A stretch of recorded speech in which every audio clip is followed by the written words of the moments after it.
Good night, all Libras. Libra Sleep Story, Celeste and the Cherry Blossom Night. The photographer said they were done at 6. Celeste didn't believe him until he started packing up the lights. She had learned this about shoots. They were never done when someone said they were done. There was always one more angle, one more expression, one more attempt to capture something that had almost been there in the last frame, but not quite. She had been modeling for 3 years, since she was 19, and a woman at a cafe in Lyon had handed her a card and said something she had been too surprised to fully hear. And in those 3 years, she had developed a very precise understanding of when a photographer meant done and when he meant done for now. This time, he meant done. She sat in the chair in front of the mirror while the makeup artist removed the evening's work from her face, the contouring, the precise lip color, the particular arrangement of her features that the camera wanted and that she had learned to produce on demand, reliably, the way you learn to produce anything with enough practice. She watched herself in the mirror while it happened. This was something she always did and never talked about. Watching the transformation in reverse, the public face becoming the private one, the version of herself that everyone photographed becoming the version that lived in the small apartment on Fuyacho Street with the sewing machine in the corner and the fabric samples pinned to the wall and the window that looked out over the canal. She was 22 years old. She had a face that people looked at twice. She had known this since she was young, not with vanity, not with any particular pride, just as a fact, the way her height was a fact, the way her accent was a fact when she spoke Japanese with French inflection, that her friends found charming and that she found slightly mortifying. She had not chosen her face. She had simply received it the way you received most things that shaped your life, without asking, without understanding what it would mean. What it had meant so far was this: a career built on a surface.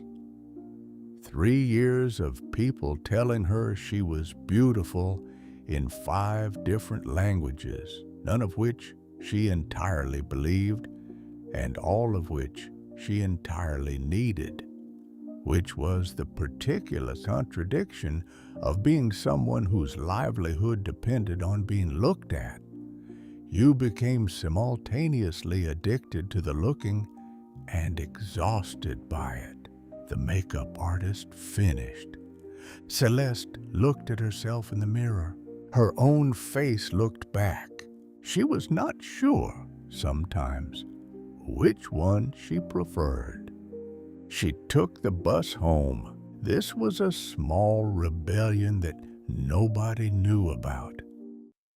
The agency preferred taxis. It was safer. It was faster. It maintained a certain image that they had decided was important and that Celeste had stopped arguing about, because arguing about it required more energy than just taking the taxi. But on nights like this, when the shoot had run long and her phase felt like someone else's and she needed the particular decompression that only public transportation could provide, the anonymity of it, the way nobody on a Kyoto city bus at 6:30 was looking at her any differently than they were looking at anyone else. She took the bus. She sat by the window. Outside, Kyoto was doing what Kyoto did in April, being almost impossibly beautiful. The cherry blossoms were at their peak this week, which meant that every street she passed looked like something a painter had invented, specifically to make people feel things they didn't have words for.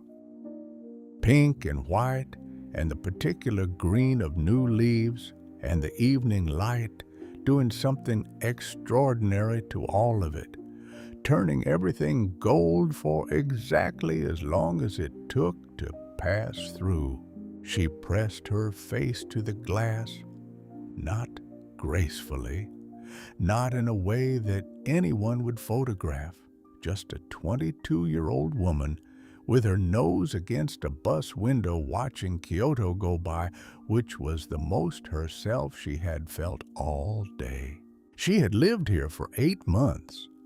She had come for a campaign, 3 weeks, a Japanese cosmetics brand, the kind of work that paid well and looked good and required almost nothing of her except her face and her ability to stand very still in very beautiful locations while other people made decisions about the light. She had planned to go back to Paris afterward. She had not gone back to Paris. She was not entirely sure why, or she was sure, but the reasons were complicated in the way that reasons were complicated when they had more to do with feeling than with logic. She felt something in Kyoto that she didn't feel in Paris. A kind of permission, maybe. The particular freedom of being a foreigner in a city that had its own complete and ancient way of doing things. A city that didn't need her to be anything in particular, and therefore left her free to figure out what she actually was. In Paris, she had been the girl who was going to be a model. In Kyoto, she was just Céleste. Nobody here had known her before. Nobody here had an opinion about whether she had made the right choices or wasted her potential, or should have gone to university like her cousin Marie, who had 3 degrees and a very organized life, and who Céleste loved completely and could spend approximately 4 hours with before needing to be somewhere else. The bus stopped at Shijo. She got off. The cherry blossoms on the street were lit from below by the shop lights, which turned them from pink to something between gold and rose that had no name in French or Japanese or any other language she had access to. She stood and looked at them for a long time. She was going to be late for nothing. That was fine. Her apartment was on the 2nd floor of a building that had been standing on Fuyacho Street since before she was born. It was not large. It was not modern. The windows were old and let in a draft in winter that she had dealt with by stuffing fabric scraps around the frames, which had worked imperfectly and had left the windowsills permanently padded with offcuts of silk and linen and the occasional piece of something she had bought at the fabric market on a Saturday morning and had not yet decided what to do with. She loved it. She loved it the way she loved most things that she had chosen entirely for herself, without consulting anyone, without asking whether it was a good idea, or the right neighborhood, or the sensible thing for a 22-year-old French model to do. She had walked past it on a Sunday, seen the sign, called the number before she finished reading it, and moved in 11 days later with 2 suitcases and the sewing machine that she had shipped from Paris at considerable expense, and that her mother had called unnecessary. The sewing machine was the most necessary thing she owned. She had been sewing since she was 12, since her grandmother had sat her down at an old singer in the back room of the house in Bordeaux and shown her how to thread a needle and press a seam and read a pattern. And she had discovered that her hands, which were always slightly restless, always reaching for something to do, went still and purposeful when they were sewing. She changed out of the shoot clothes. She hung them carefully. She was always careful with other people's things, more careful than she was with her own, and put on the dress she had made last month. Cotton, pale blue, slightly too wide at the shoulders because she had cut it for a body she was trying to understand rather than the body she actually had, which was a thing she did sometimes, made things for the person she was still figuring out how to be. She made tea, Japanese tea, the kind her neighbor, Mrs. Tanaka, had taught her to make in the first week, standing in Celeste's kitchen with the patient manner of someone who had been making tea for 60 years and could not understand why anyone would rush it. Céleste had not rushed it. She had stood and watched and asked questions, and Mrs. Tanaka had answered them with the directness that Céleste had come to associate with Kyoto. Not cold, not unfriendly, just honest in the particular way of people who didn't see the point of softening things unnecessarily. She liked that about Kyoto. She had spent a long time softening things unnecessarily. She carried the tea to the window. Outside, the canal was still. The cherry trees that lined it had dropped some of their petals onto the water during the day, and the petals were still there now, drifting very slowly in the slight current, pale pink against the dark water. A cat was sitting on the opposite bank, looking at nothing in particular with the absolute certainty of an animal that knew exactly where it should be. She watched the petals. She didn't think about anything. This was rare. This was, in fact, so rare that when she noticed she wasn't thinking about anything, she immediately started thinking about not thinking about anything, which defeated the purpose, which made her smile slightly, which meant she stopped thinking about it again. The tea was very good. She sat down at the sewing machine at 8. The project on the table was a dress. Had been a dress for 3 weeks now, which was longer than it should have taken, but which was entirely her fault, because she kept changing her mind about the neckline. Not because she didn't know what she wanted, because she knew exactly what she wanted and kept second-guessing it, kept imagining how it might look wrong, kept starting the neckline and then unpicking it and starting again. This was a pattern she recognized, not just in sewing. She threaded the needle, She adjusted the tension. She pressed the fabric flat under her palm. Cotton organza, pale gold, the kind of fabric that looked simple and behaved in complicated ways that required patience and precision and a willingness to go slowly when every instinct said to go faster. She liked fabric that required patience. It was honest about what it needed. She began to sew.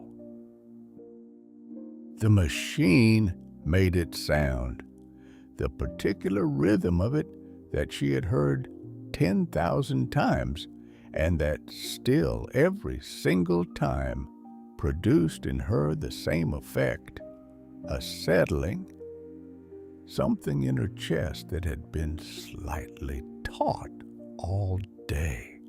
The permanent low-level tension of being a person who was always being assessed, always being looked at, always being decided about.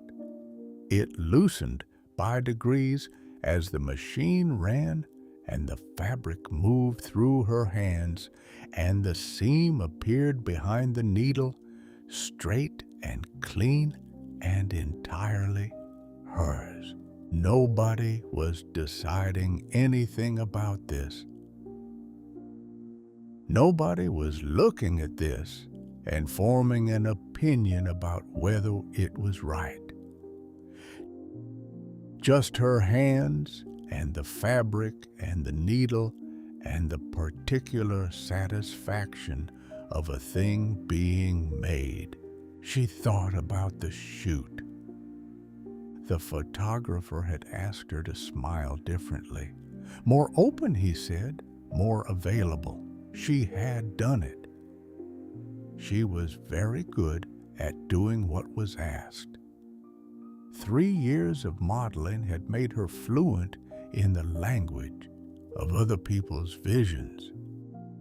She could read a mood board and translate it into her face, could understand what a creative director wanted before they finished explaining it, could give 12 versions of the same expression in 20 minutes without losing the thread of what they were after. She was good at becoming what other people needed. She was less certain what she was when nobody needed her to be anything. The neckline came together. She held the fabric up to the light. It was exactly right. Not what she had second-guessed herself into, not the safer version, not the version she had imagined someone else might prefer. The version she had wanted from the beginning, the one she had kept talking herself out of. She put it down. She looked at it for a long time. She thought about all the things she had talked herself out of, not dramatically, not with any particular self-pity, just noticing the way you notice things late at night when the day had finally gotten quiet enough to hear them. The thing about being someone who saw every side of everything was that it made deciding very hard. Céleste had understood this about herself for a long time. Not as a flaw exactly, or not only as a flaw. She saw the value in multiple perspectives. She genuinely understood why reasonable people disagreed about things. She was capable of arguing convincingly for positions she didn't personally hold, which was either a gift or a problem depending on the situation, and was usually both. But it meant that her internal life was essentially a permanent debate. Should she have stayed in Paris? Maybe. Paris had the industry, the connections, the particular energy of a city that took fashion seriously in a way that Kyoto, beautiful as it was, did not. Her agent had been unhappy about Kyoto. Her mother had been unhappy about Kyoto. Her friend Sophie, who was also a model and who had the practical, unsentimental approach to the career that Céleste had always slightly envied, had told her she was being romantic and impractical and possibly self-sabotaging. Maybe Sophie was right. But Kyoto had the sewing machine in the corner and Mrs. Tanaka's tea in the canal with the cherry blossoms and the bus ride where nobody looked at her differently, and a particular feeling which she had never been able to fully explain to anyone, of being somewhere that had nothing to prove. Paris had always felt like an argument she was expected to win. Kyoto felt like a garden she was allowed to sit in. She didn't know which one she needed more. She never knew. That was the problem. And also she was beginning to suspect not entirely a problem. The not knowing had brought her here, after all. The not knowing was what kept her curious. The not knowing was what sent her hands to the sewing machine at 8 in the evening, when she could have been doing any number of things that were probably more strategic and definitely more visible and entirely less satisfying. She thought about the message she hadn't replied to. From Julian, 3 days now, unanswered. Not because she didn't know what she wanted to say, but she knew exactly what she wanted to say. Because she knew what he would say in response, and she knew what she would say to that, and she could see the whole conversation laid out in front of her like a map, every turn predictable, every ending the same, and she was tired of maps where she already knew where they led. She thought about her mother's question from last week. "Are you happy there?" She had said yes, which was true. It was also incomplete, because happiness was rarely a simple yes, because she was happy and also uncertain and also sometimes lonely, in the particular way of someone who was surrounded by people who found her beautiful and very rarely found her the actual her. The her with the sewing machine and the 47 unanswered questions and the neckline she kept second-guessing. She put down the fabric. She stretched her arms above her head. Outside, the cherry blossoms moved in a small wind off the canal. She watched them. She had discovered the tea house in December. Not the famous ones, not the places tourists queued for, the carefully preserved establishments with their waiting lists and their formal ceremonies and their particular atmosphere of beautiful things being done with great deliberateness. Those she had visited, had appreciated with the sincere appreciation of someone who understood that she was in the presence of something that had taken centuries to refine. But they required something of her, a kind of attentiveness, a formality, a presence that was itself a performance. This one was different. It was on a small street off Nishiki, down a path between two buildings that was easy to miss if you were looking at your phone instead of at the city, which most people were. a low door, a wooden sign that she had not been able to read when she first found it, and that she could now read perfectly, which was a small measure of how much her life had changed in 8 months. Inside, 6 tables. A woman of perhaps 70, who ran it alone and who had, without explanation, started keeping Celeste's preferred corner table free on the evenings when she came. Celeste had not asked for this. She had not had to. This was the thing about being somewhere long enough to be known without being famous. A different kind of being seen, quieter, more accurate, nothing to do with her face. She hadn't gone tonight. She had stayed home with the sewing machine and the tea she made herself and the cherry blossoms on the canal, which was its own kind of evening, its own kind of enough. But she thought about the tea house. She thought about the woman who kept the corner table.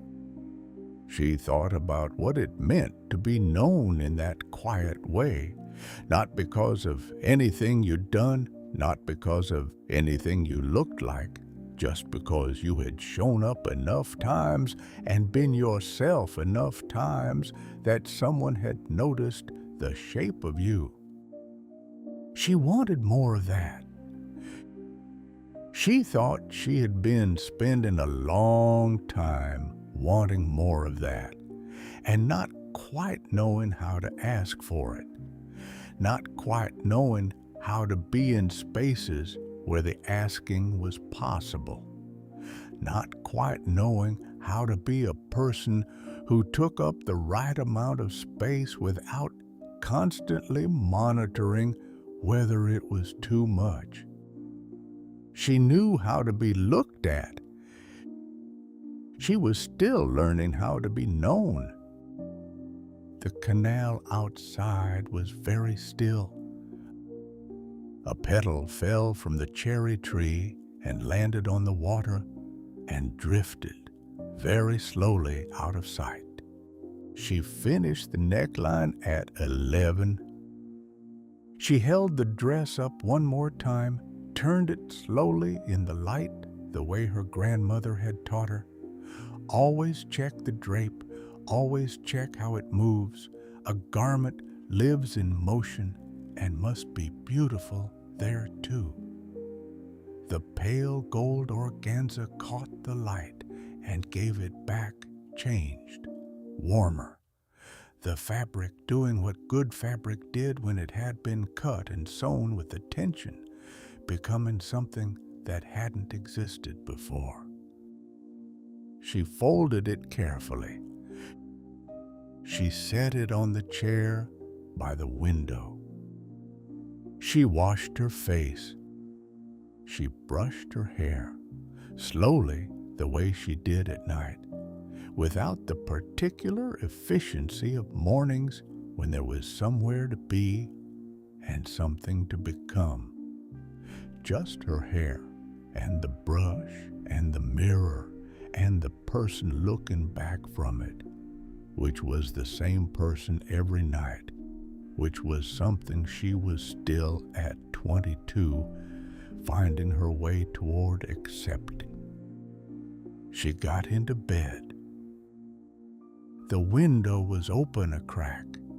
The night air came through, cool and faintly sweet, the cherry blossoms giving off their smell in the dark, which was different from their daytime smell, softer, less insistent, the smell of something that didn't need to be noticed to be what it was. She lay still and looked at the ceiling.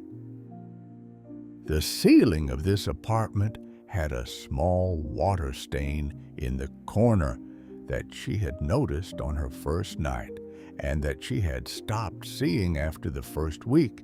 which was how it went with the things that became familiar.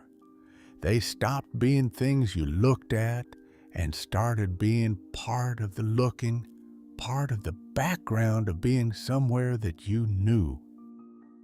She thought about the neckline, the one she had kept second-guessing, the one that had been right from the beginning. She thought about all the necklines, all the things she had known from the beginning and talked herself out of. The apartment on Fuyacho, the sewing machine her mother had called unnecessary, staying in Kyoto when everyone expected her to leave, the corner table at the tea house that the woman kept for her, not because she had asked, but because she had shown up. She had shown up. That was what she had done, quietly and consistently, and without making a production of it. She had shown up to her own life and stayed in the room and kept going even when the going was uncertain and the outcome was unclear, and everyone else seemed to have a plan that she had somehow failed to acquire. She didn't have a plan. She had a sewing machine and a corner table and an apartment with cherry blossoms outside the window and a face she was still learning and a life that was entirely hers, imperfect and unresolved and absolutely, completely hers. That was enough. It was more than enough. She had been treating it like it wasn't enough. Starting tonight, she would try to stop. Outside, the cherry blossoms moved in the small wind off the canal. A temple bell rang somewhere in the distance, once low and round and patient, the sound traveling across the rooftops of Kyoto, the way sounds traveled at night, in a city that knew how to be quiet. She breathed in and out. The bell faded, the cherry blossoms continued. Céleste slept. Not because everything was decided. Not because she had answered Julian or called her mother back or figured out whether Paris or Kyoto was the right answer, because it wasn't that kind of question, because the best questions never were. She slept because the day was done and the neckline was right and the cherry blossoms were outside the window and the tea house would be there tomorrow and the corner table would be kept, and she was 22 years old and she was exactly where she had chosen to be.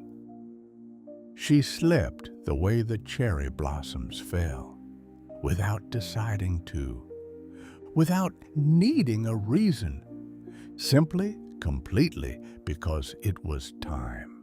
Somewhere in Kyoto, on a small street by a canal, the cherry blossoms are falling, the dress is on the chair, the tea is finished, and Celeste sleeps.